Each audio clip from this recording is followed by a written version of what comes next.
People will say to me, well, we won't have this problem anymore now that the younger generation is coming forward. And I just read an article in Forbes yesterday that was talking about that the millennial generation women don't believe that they have a pay disparity with their male colleagues. But the studies have shown that women graduating with their MBAs are paid 75% of what their male colleagues are with the same degree. But they don't recognize the problem. So it's one of those things, it's so interesting. And we see this for women. As they're in college, they are outperforming their male colleagues. They are getting better grades. They are doing better than the men that they're going to school with in general. They go to work and they do excellent work. They are producing phenomenal work. They're not building the relationships that they need, like their male colleagues are. They're not establishing networks.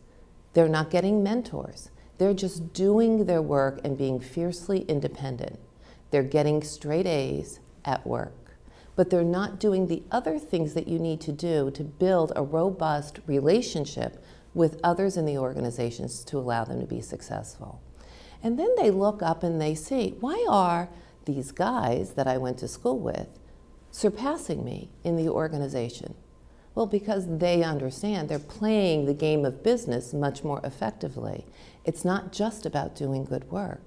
And by the time they recognize that their male colleagues have surpassed them, they're at the middle of their career and they're very frustrated. So now what do I do? How do I now figure out how I need to be successful? And if I don't have managers who understand, or I don't have mentors who are giving me the feedback and the input to help me understand how to navigate the organization, I end up leaving. I think the challenge is more subtle, right? I think that organizations that are committed to it are working very hard. I don't think that the answer lies in one constituent.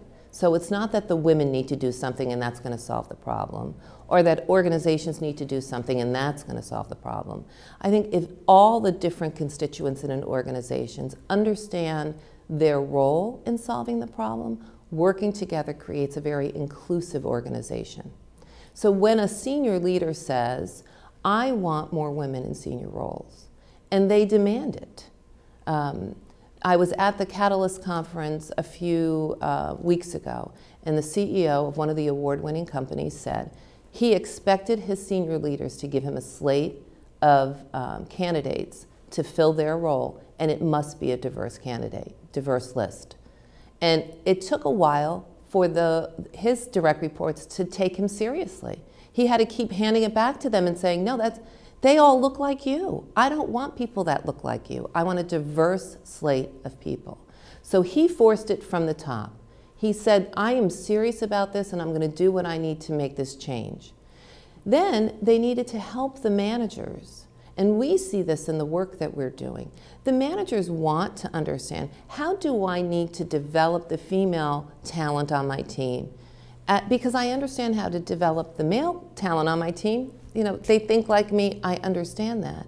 How can I better be a developer of the female talent, of the diverse talent on my team? So having that awareness of how others see the world, and then using that insight to help you be a better developer of that talent is key. And then there's the women.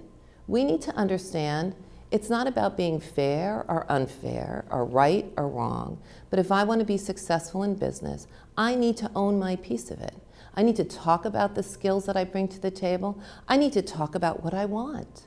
What kind of job do I want to do? How do I want to contribute my skills and my talent to the organization? And how does that help the company be successful? And I need to be able to articulate it. I hear women say, well, you know, I just believe my work should speak for itself. Well, that's great, but what's your work saying? Is it saying what you want it to say? Are people interpreting it the way that you want them to? You're leaving too much to chance.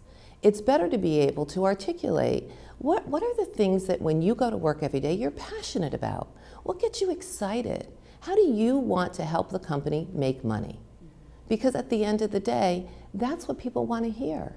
And by telling people what you're excited about, Telling them the successes that you've had, it just helps them understand how can they tap into your talent. How can they use your expertise as they're looking to build the business forward?